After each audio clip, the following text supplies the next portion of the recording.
A word of warning, this podcast explores graphic and disturbing stories and includes some strong language. It therefore may not be suitable for our young listeners or other folks who may find it disturbing.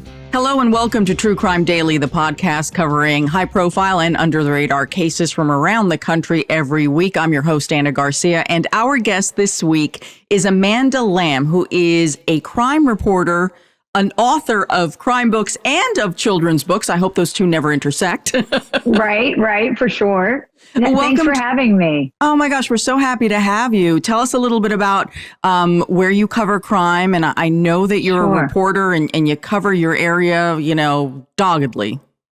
Well, I've been a reporter here at WREL in Raleigh, North Carolina for, 26 years now. And most of that time I have covered crime, but I really started focusing on that about 17 years ago. So I cover everything from the crime all the way through the investigation, all the way through the trial. So not unlike you, Anna, I've had that opportunity to kind of see the criminal justice system from the very beginning and taking it all the way through to the resolution. So I've had the opportunity to connect with so many people in the criminal justice system over the years, whether it's victims' families, defendants' families, lawyers, judges, obviously investigators. And, it just kind of, as you know, becomes a lifestyle.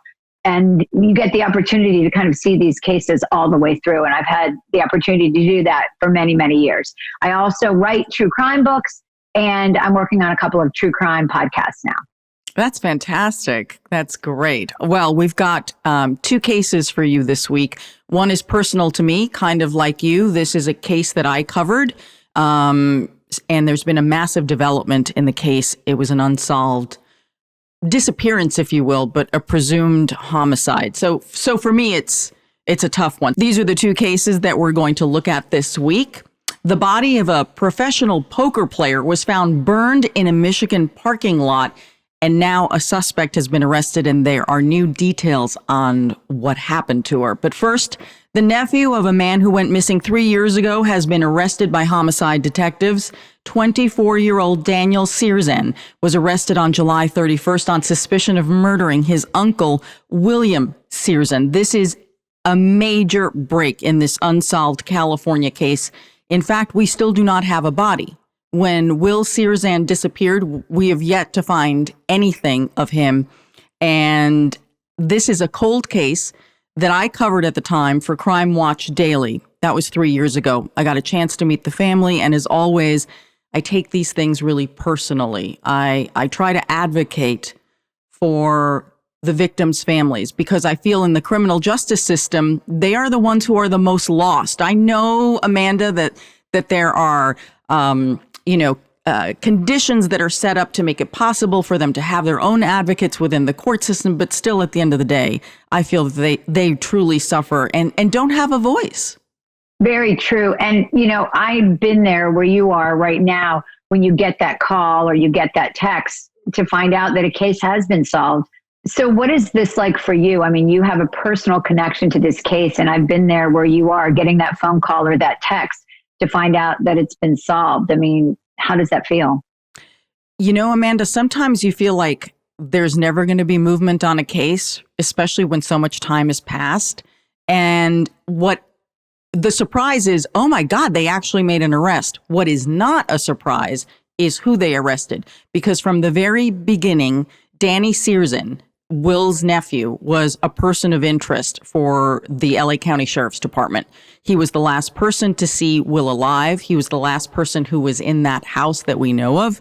So I don't think that is a surprise. And I don't think it was a surprise for the family as to who they arrested. The surprise is that they actually made an arrest because the family always found it very suspicious that Danny, they felt that he wasn't being cooperative or being forthcoming about the details of, well, what did your uncle say?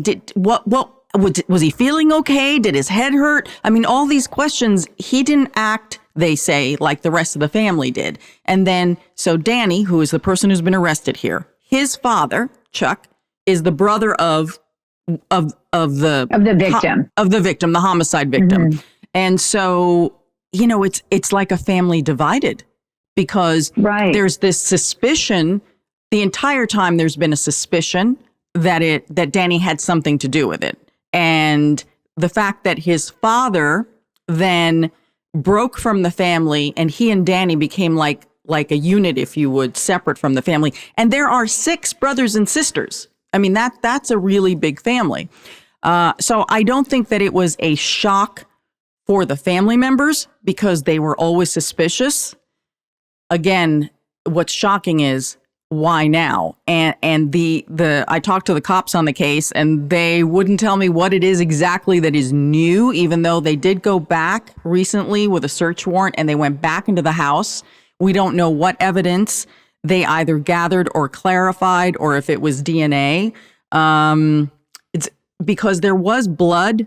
Will Searzan, the victim, there was blood found in his home. And later on, we found out that there was his blood in the SUV that his nephew Danny was driving. So, like, why would that blood be there? But they knew this 3 years ago, Amanda. It's right. like So what's new? Right. And you know what's interesting? And we just recently had a case without a body where somebody was charged. A woman who was disappeared from this area. She was a young mother. The father of the children, they'd had a difficult relationship. And it turned out he had left and gone to Virginia. And there was some evidence that he had impersonated her through text messages to her family and possibly on social media and maybe even in some phone calls. And so at the end of the day, there was a lot of circumstantial evidence and they were able to make a case against him. It took about 9 months to do that. And so in this case, I mean, this is 3 years. They've got to have some pretty strong evidence to arrest somebody and charge them with first-degree murder without a body. So my guess is that there's things that we don't know. Yes, and the arrest warrant was and is sealed. So whatever details of any new information or evidence that would have made it possible for them to arrest him, we don't know that. Right. What's also interesting, and we want to make clear here that Danny Searzan, even though he was a person of interest, he is now officially not only a suspect, he has been charged with his uncle's murder, that he is presumed innocent, no matter what the family believes or says, no matter how suspicious the circumstances. And he is now 24 years old, and he would have been 20 at the time that he was about to turn 21. Here's what's interesting about his relationship with his uncle Will. So he was about to turn 21. Will and his wife, who had been married for 28 years, never had any children. And so Will had kind of taken Danny in kind of as his own son, if you will. So he was about to turn 21 the following month, and he was going to take him to Las Vegas. And then on the way back, they were going to stop at one of the other relatives' home, and they were going to have a blowout party for him. So clearly, Will loved his nephew and was always trying to do right by him based on family accounts. And we know that Danny had challenges. He had challenges with substance abuse. I was going to ask you that. Abuse. I mean, yeah. So he had a history of having issues with substance abuse because it really does sound strange. It sounds like they had a great relationship. And it does sound strange that it would have turned into some kind of altercation that would have ended in Will's death. Yeah, so he had he'd been arrested on some drug charges, and the sentence was a diversion program to rehab. And according to the family, Danny did very well when he came out of rehab.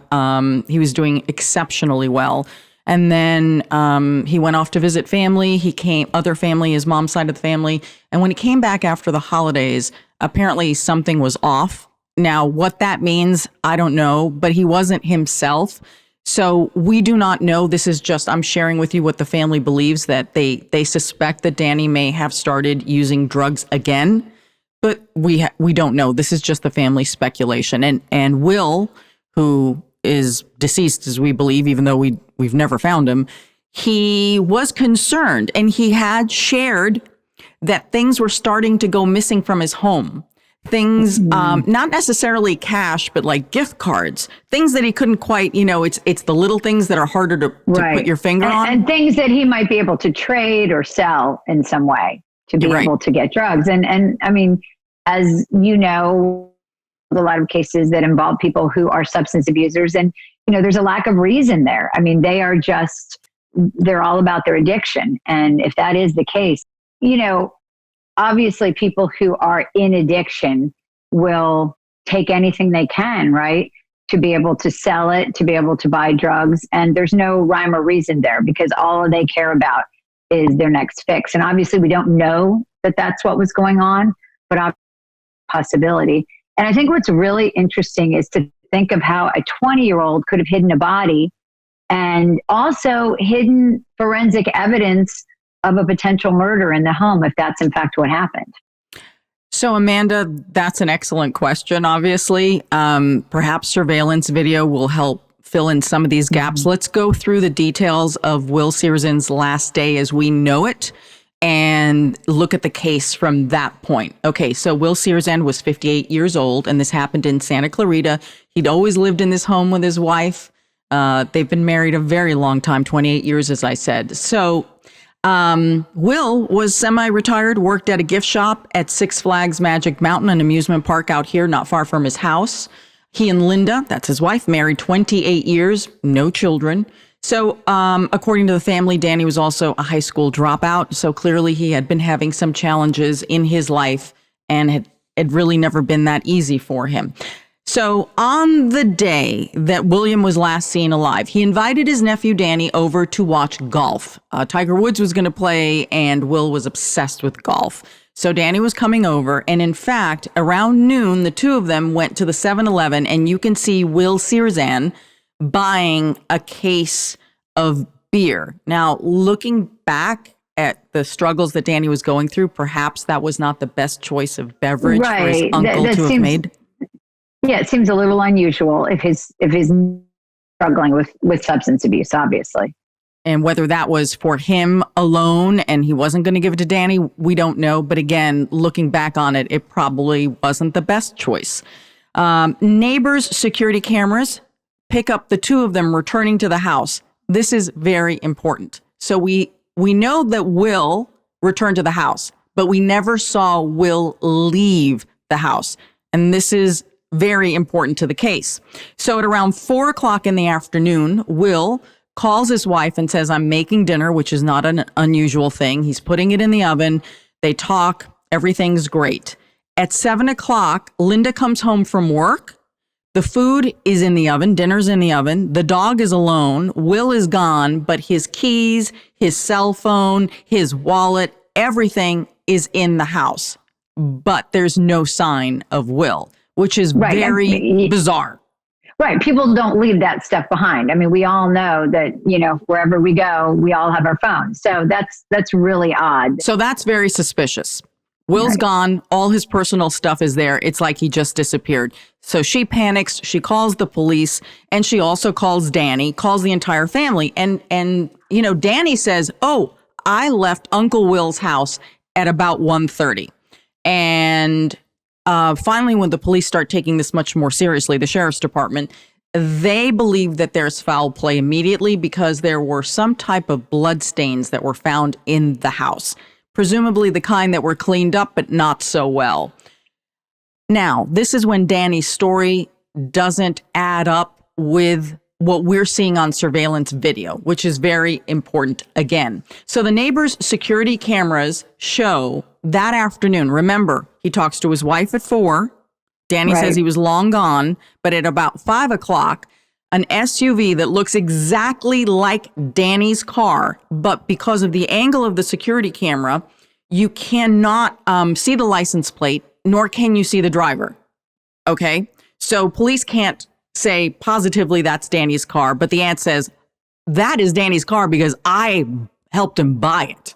So again, she knows, right? She knows. And this, again, is a close-knit family. The other aunt is helping, Danny buy a truck. So again, it shows you how much support there was in this family for him. Okay, so here's what's weird about this, Amanda. At 5:00, you see the vehicle that looks like Danny's car backing up into the driveway, is only there for a few minutes, and then it leaves. And so you can't see the front door because of the angle. So you can't really see who's getting in and out of the car. And then that car leaves. So that if that's Danny's car, it certainly doesn't match up with his story, right? Right. And also, I mean, let's face it, if you're backing your car into a driveway, I'm assuming he backed up to the garage, correct? Could they see if the garage was open or closed, or could They they could not not. see that? I mean, I've done stories like this. Again, I'm sure you have cases like this. You're loading something into that car. That's a possibility that he was loading the victim's body into the car. And the family was suspicious immediately. And in fact, later, when they searched Danny's car and got a search warrant for it, they found Will's blood in the vehicle, as I said earlier. But that was 3 years ago. I mean, So what's new, right? So what's new? It's very important that the family was very suspicious when confronted with the surveillance video, which they were convinced was Danny, the fact that the timeline wasn't adding up, and the fact that he was the last person to see Danny alive. So I interviewed the aunt, Andrea Peck, at the time 3 years ago, and here's a portion of that interview. Danny was the last person that saw him. Danny knows something. Surveillance video from a neighbor's camera across the street shows what happened shortly after Linda spoke with Will on the phone in the late afternoon as he prepared dinner. As soon as I saw that snippet of the video, I recognized the car. Will's sister Andrea insists the SUV belongs to her nephew, Daniel Searzan. But because of the camera's angle, detectives say they can't be certain. The video left Will's family stunned. Everything changed for me at that moment. That's because Andrea Peck claims Danny and his father, Chuck, had both told the family something different. Danny had lied that he'd left at 1:30. My brother Chuck lied that he came home at 4 o'clock. And if it was in fact Danny behind the wheel, why would he back into the driveway before leaving?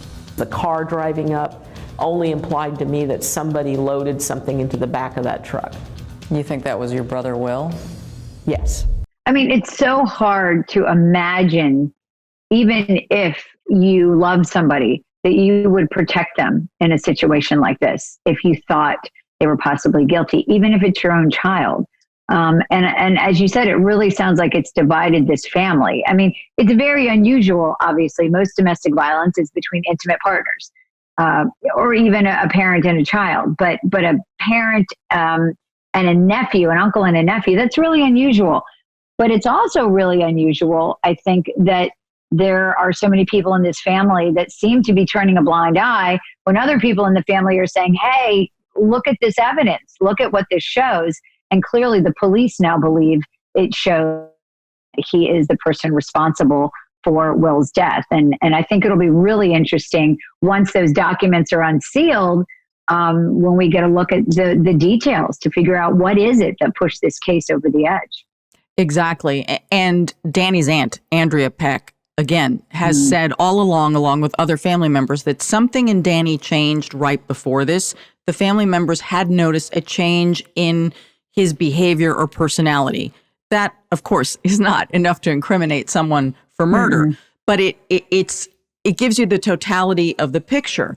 So now, since then, Chuck, who is Danny's dad, and Danny have been completely estranged from the family.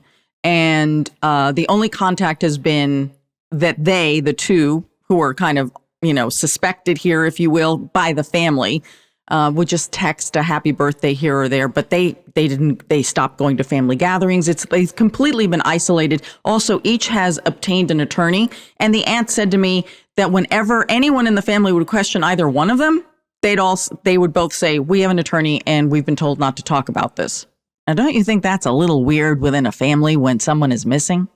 Right. I mean, that's an easy answer. I think that's what a lot of people do in criminal investigations is they put it on the attorney versus saying, hey, this is ridiculous. This isn't true. I always believe that if you honestly didn't do something, you would be shouting it from the hill. I don't care what anybody says about what lawyers tell you. I think at the end of the day, if you are not guilty of the crime that you are accused of, especially a violent crime, especially murdering somebody, I think that you would tell anybody who's willing to listen that, hey, that's not true. I didn't do it. So they stopped talking to the family. and they weren't getting any answers. And I wanted to try and get some answers from both Danny and Chuck. Now, remember, at the time that I was staking them out, this was 3 years ago, Danny was a person of interest. And the only reason I wanted to talk to his dad is because the family thought the dad might know something. So I tried to track them down. I staked out their home for several days, and here is a clip of that interaction. Hey, Daniel. Crime Watch Daily caught up with both men at their home. Daniel, I want to talk to you. What happened with your Uncle Will? But he was in no mood to talk, quickly tearing out of the driveway. Well, that was Daniel. And like father, like son. Chuck, could we talk to you, please, about your brother Will? Chuck, your sister says that she thinks you know more. With both Danny and his dad going silent, the family can only speculate about what may have happened that January afternoon. Andrea Peck claims her nephew has led a troubled life since dropping out of high school. I think, unfortunately, Danny got involved with some gang activity. He got involved with some kind of drugs. I think that they might have gotten into an argument. It either was something to do with drugs that Danny was dealing with. Police confirmed to Crime Watch Daily that Daniel has an arrest record on drug-related offenses. When he came back, my brother Will talked to me early January and said, Danny's a little distant, Danny isn't, something's not right. And so he was going to get to the bottom of it. And I never heard the rest of that. And then your brother disappeared. Then my brother disappeared. Amanda, I really want to talk about this, the chasing of people, because you know, I called the True Crime Daily folks last week when the arrest happened, and I said, please, let's get the original investigation back up again. And I was reading the comments, and people were complaining about my chasing these two. And I really want to say something about this. I really want to address this because it's very personal to me. You know, when I take on a case, I always promise the family that I will do my best to get you answers. I can't promise you I'm going to solve this, make it better, but I do promise I will do everything I can to get you answers.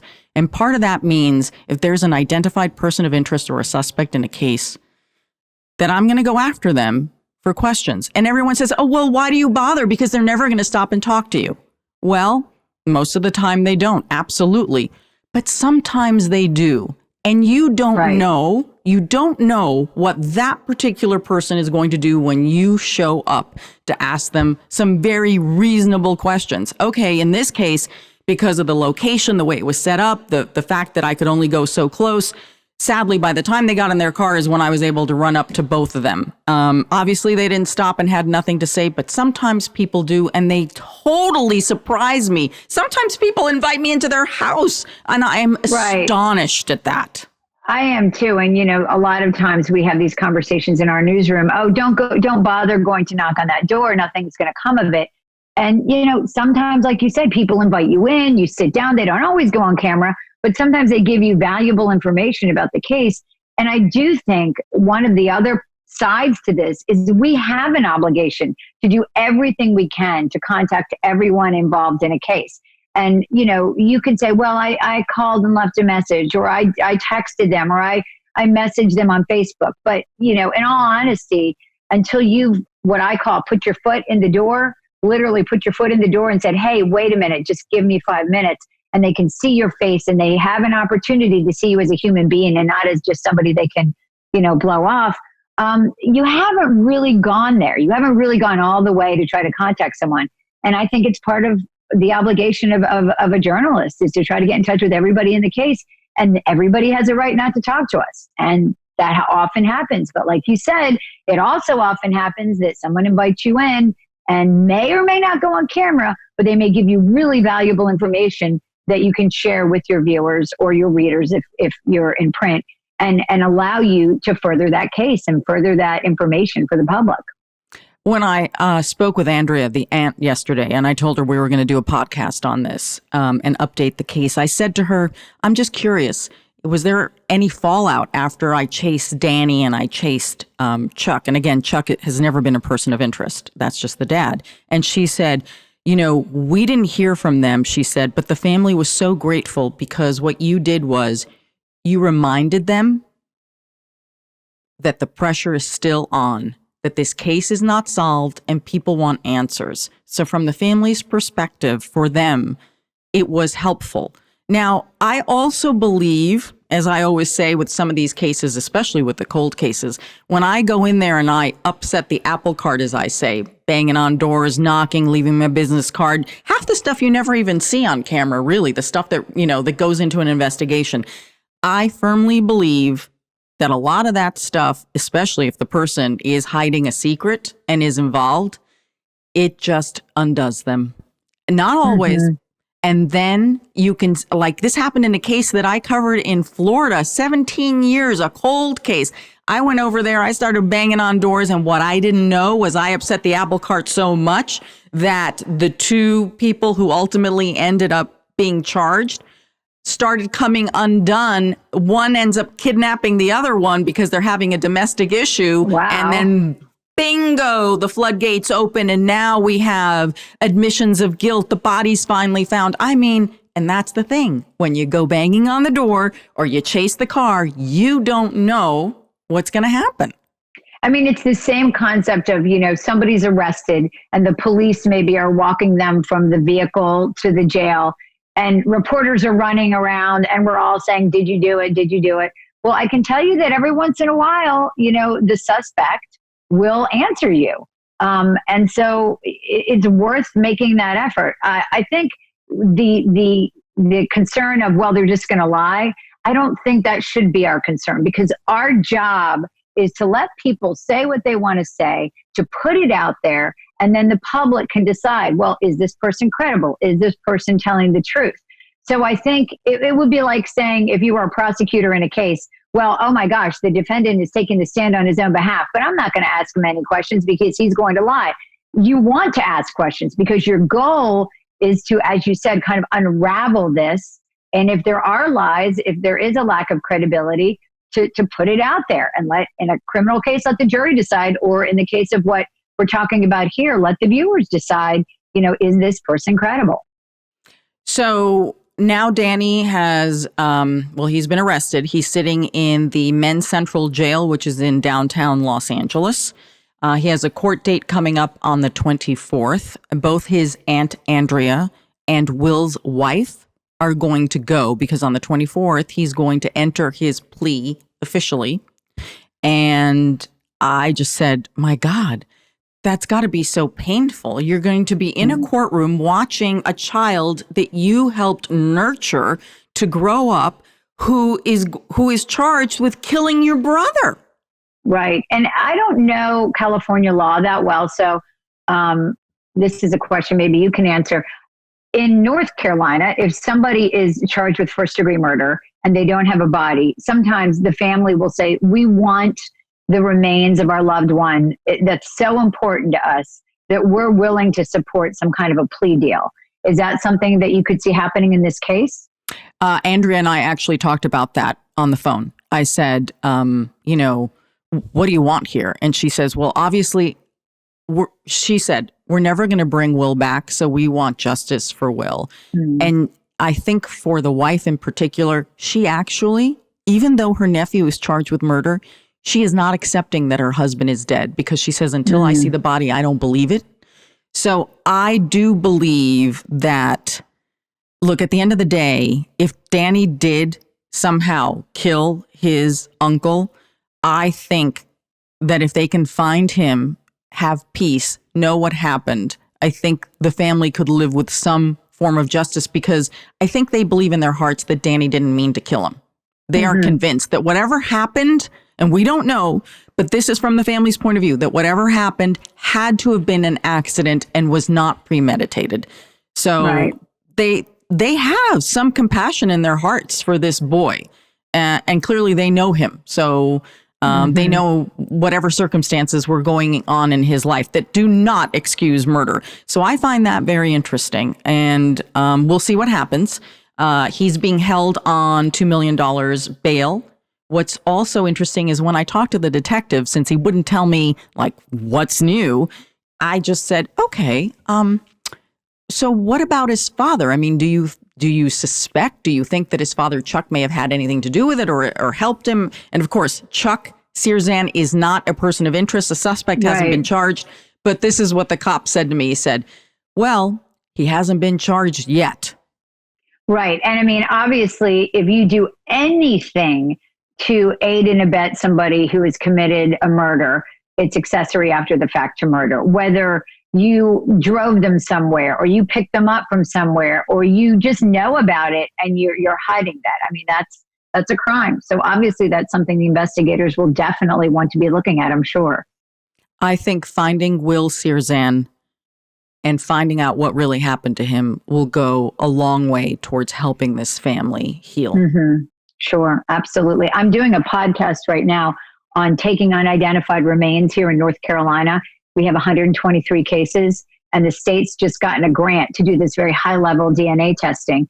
And we have several cases. I mean, they've been solved 10, 20, 30 years later where somebody's remains are found. They're sitting at the medical examiner's office, and nobody knows who they are. And then they do this testing, and they do some of this forensic genealogy, and they're able to solve these cases. Not always bring somebody to justice, because often the person that committed the crime is now dead, but they're able to reunite these families with the remains. And I can tell you that it's very emotional. I mean, I talked to a woman the other day. She had a funeral for her sister 37 years after her disappearance because they were finally able to confirm her remains. So I can't imagine being in that situation, but I know that it would bring a lot of relief to that family to find him, I'm sure.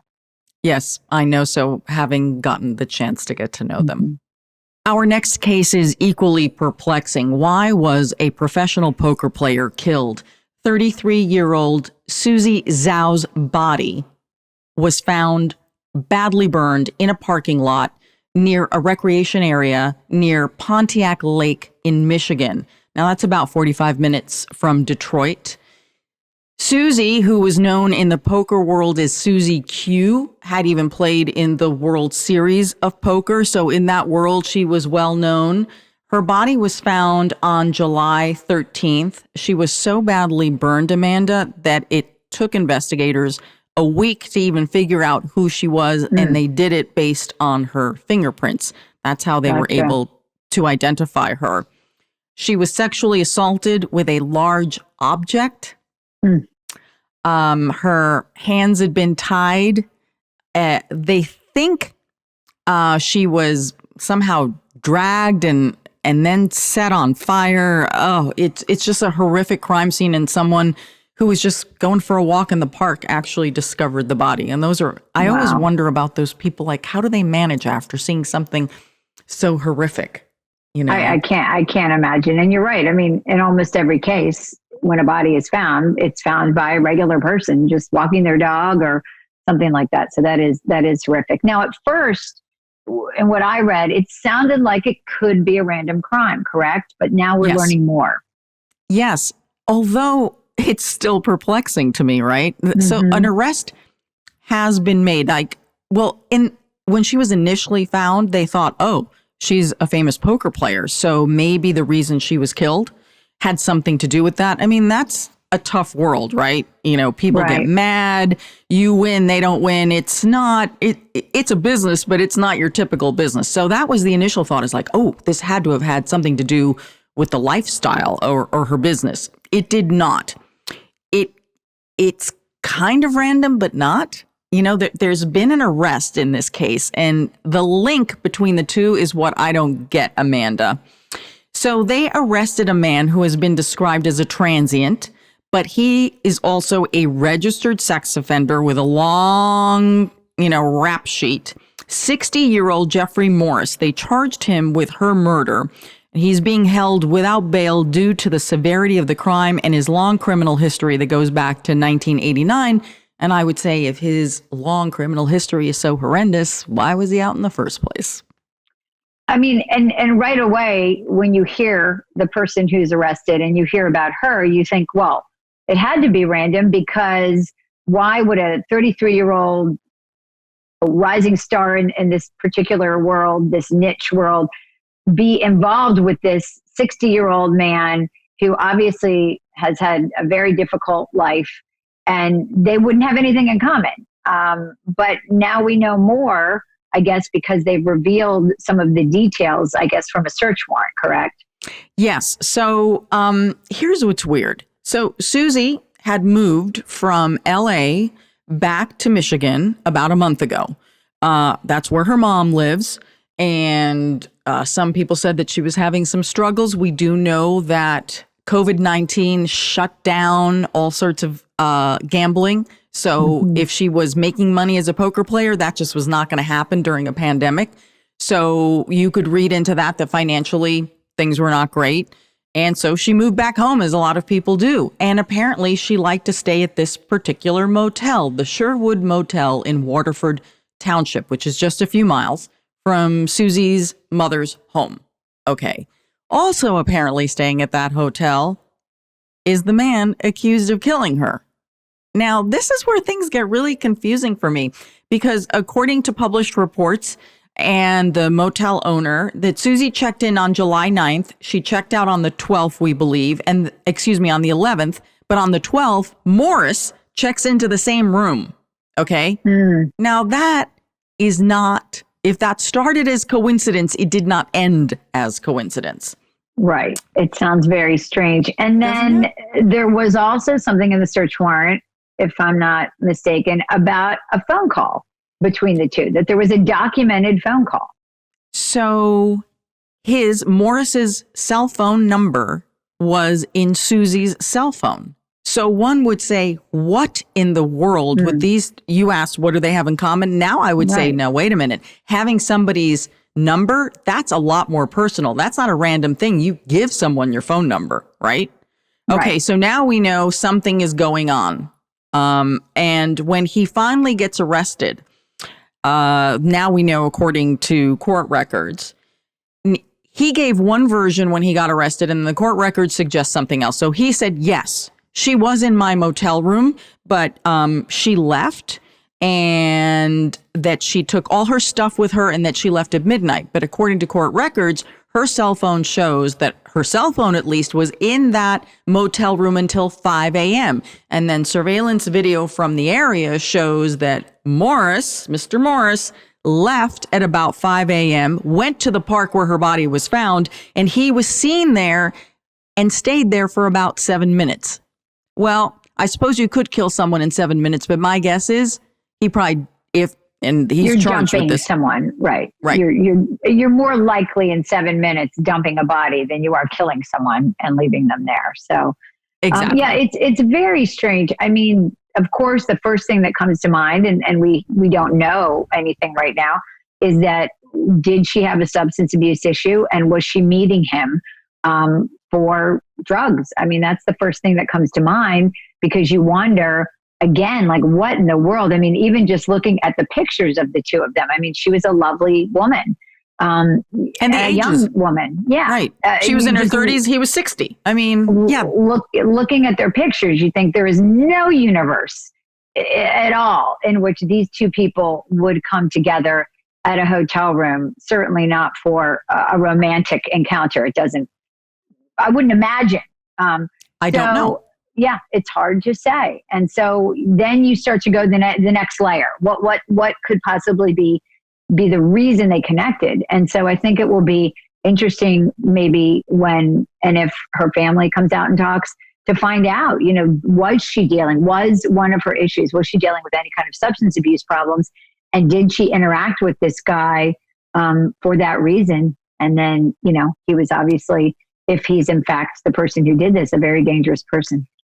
And if that's so, she would have been in a pretty low place herself. And here's a man who is a convicted sex offender who's about to take advantage of a woman who is in a very vulnerable and low place, which is exactly what these predators do. He told the police when he was arrested that he went out to, buy some beers or whatever, and that they had them back at his room. have a hard time believing that she would want to hang out with him unless for whatever reason she didn't have any money left and needed to stay there for a while. Again, I don't get it. When your mom lives a few miles away, I would think that that would be a safer environment. When he was arrested on the side of the interstate, when they pulled him over, he had a duffel bag. And in that duffel bag, according to police, there was a bloody sheet and there was a wooden baseball bat with a blood stain on it. None of that sounds good. Yeah, that sounds like very strong forensic evidence, potentially. And, one of the things I think it's really important to note about sex offenders, I think that, there are a lot of people who feel like it's unfair to have people on a sex offender registry. But if you talk to people who profile sex offenders, they will tell you that those people have probably offended many, many more times than they've ever been charged or convicted. So putting someone on a sex offender registry in many cases is an alert to the public. Hey, this is a person you need to be careful of. And chances are there would be no reason in this encounter, whatever this was, that she would have checked that. But I think it is something that as women, as anyone needs to know. If you're dealing with somebody in a very intimate, isolated situation, you probably need to check your sex offender registry because you need to know who you're dealing with. If they tell you the truth about who they are, right? If they even give you their true name. Yeah, I mean, I don't know in a situation like this. This is also interesting. When he was pulled over on Interstate 275, he was taken into custody, but he apparently had to be taken to the hospital because he was suffering from some kind of, they won't tell us what the ailment is. So we don't know what was wrong with him. So he's actually taken into custody, taken to the hotel, and he was actually arraigned in his hospital bed. So he didn't get away with that. And we don't know whether he's in the hospital or he's still, or whether he's been moved to a jail. It's so very bizarre. Now, the motel owner says that he didn't see Susi, with the suspected killer. We don't really know that much about her other than, she had a very active social media because, she's kind of like, if you're in that world, in fact, if you Google her, this case, and you don't generally find murder cases come up on all the poker websites, right? Right. Her case is of great interest to people in the world of poker. As we said, she was in the World Series of Poker. She made more than $200,000 playing poker, but that was also a long time ago. It is a lot of money. It's just not enough money to live on because it was 2012 was when she made that? I don't recall, but it was several years ago since she had made that kind of money in poker. And it's interesting when you think about people who are famous in something like this, a very niche industry. They may not be rich. We look at them and think, oh, they're on TV, they're on social media, they may not be able to pay their bills. Because that money doesn't necessarily stretch as far as they need it to. And no indication from anything I've read that he was involved at all in the gambling world. No, I don't think so. I guess you could say it's like, oh my God, if you find someone who is like a professional poker player and you love to play poker, if you could convince them to play a hand of poker with you, you would be crazy happy. Right. But we have no indication that that's what was going on. That no. A lot of questions here. A lot of questions. I think it's going to be one of those cases that, as more is revealed about how they connected, I think it's going to be the thing that people really want to know. Absolutely. Here's a little bit more insight into him. Although these comments, they do fit his profile, but they're not surprising. A local couple said that they had taken the defendant in and that he had been renting their basement. And the former landlord said, I rented it to him for about 4 months. He seemed like a real creeper and I had to get him out of here. So I evicted him. He was a sick man. So right there are other people who are recognizing things about this man that you would hope somebody as savvy as she was would have recognized. So it's a question again as to what was going on with her that she somehow didn't realize this guy had all these issues. So it is now time for our comment section. These are the crime stories you all are talking about. So a set of California twins has been accused of staging bank robberies to record prank videos for YouTube. Well, they have finally been charged. And let's just say nobody's finding this very funny. So the twin brothers, Alan and Alex Stokes, they're 23 years old, very popular, have a YouTube channel. They're accused of staging these fake bank robberies in Irvine, which is in Orange County, and causing a poor innocent Uber driver to have been held at gunpoint because the police actually believed that the poor guy was involved with this, and he had no idea what was going on. And if you've seen the video, it's so ridiculous because, they're dressed in black, their heads are covered, they're overacting as they're running, and, bank robberies are a huge issue in California. Right. I mean, they're a huge issue everywhere. And in my opinion, if you do something that looks like a crime and you're running down the street and you've got a fake gun and you're dressed the part, I mean, I don't know, whatever happens, happens. I mean, you can't do something that looks like a crime and then just say, oh, I'm sorry. It looked like a crime, but it wasn't really a crime because, if you're law enforcement or you're a witness, you don't know what's happening. It looks real to you. And so I kind of think this is another example of social media in the hands of children. I mean, you got to have some common sense.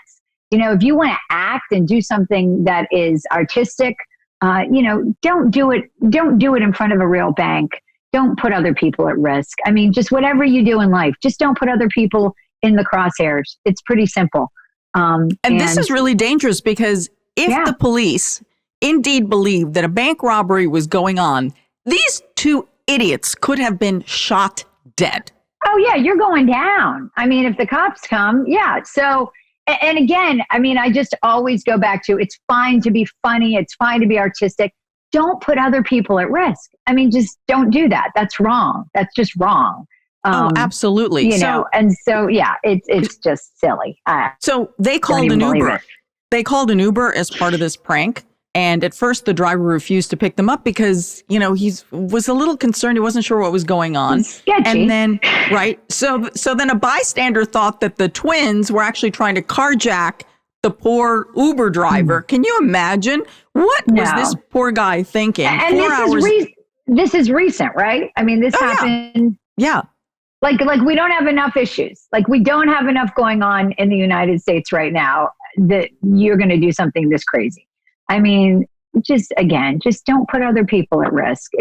If you're impacting other people, like think before you do something. If it's going to impact somebody else negatively, don't do it. That's what your mom would tell you. And I'm a mom. Don't do it. Don't do it. Well, they apparently had quite a day about it because it wasn't just the bank. About 4 hours later, the brothers tried the same hoax on the campus at UC Irvine. Oh. So now, oh yeah. So it's not like they learned from anything in the morning and were scared. They probably thought, oh, this is a good one. The brothers face one felony count each, a false imprisonment. That would be for the Uber driver, I think. And then a misdemeanor count of falsely reporting an emergency, also known as swatting. Now, we had a huge problem with swatting in the LA area a few years ago, and a bunch of people thought it was really funny to pretend to be calling in all sorts of crimes, one for the fun of it and two for the diversion, so something else could be happening next door. The cops and prosecutors really started cracking down on it. So we haven't really had a big swatting case in a while, and this one's a big one. So the question is, I've never heard of that term. That's new to me. Welcome to Los Angeles, the nutty life that we live. Yeah. Well, and it's just like, again, I mean, I'm sorry, we don't have enough going on in the world right now that you need to divert resources to something silly like this when there's real stuff happening and people need help. So I don't know. I think you are in agreement with many of the people who commented. Tan G writes, the things some will do for likes, I will never understand. Honestly, I mean, it is giving them some more fame, but at what cost? Kathy M writes, I never like pranks. They are not funny. I'm kind of like with you. I don't like hurting people. And Randall M writes, I hope they go to jail. Anybody else would.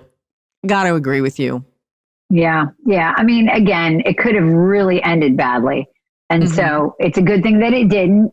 But it could have. And you just don't ever want to put other people in harm's way just for the sake of a joke. It's not a good idea.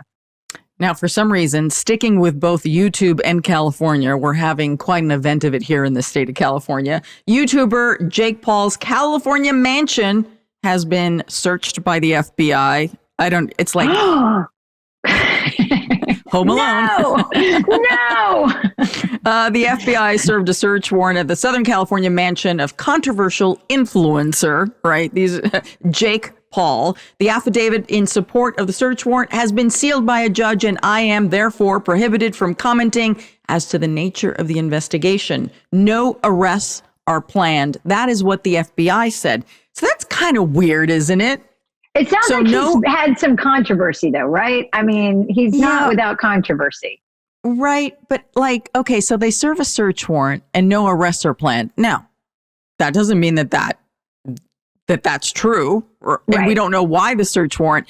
So, yeah, it's like everybody went crazy in LA. I don't know what's going on. I really had to learn. I have a college-age daughter and a high school senior, and they've really schooled me on why these people are famous for nothing. I've never heard it. I didn't know about it until a couple of years ago, and they started to share that with me. And I guess he got famous on Vine.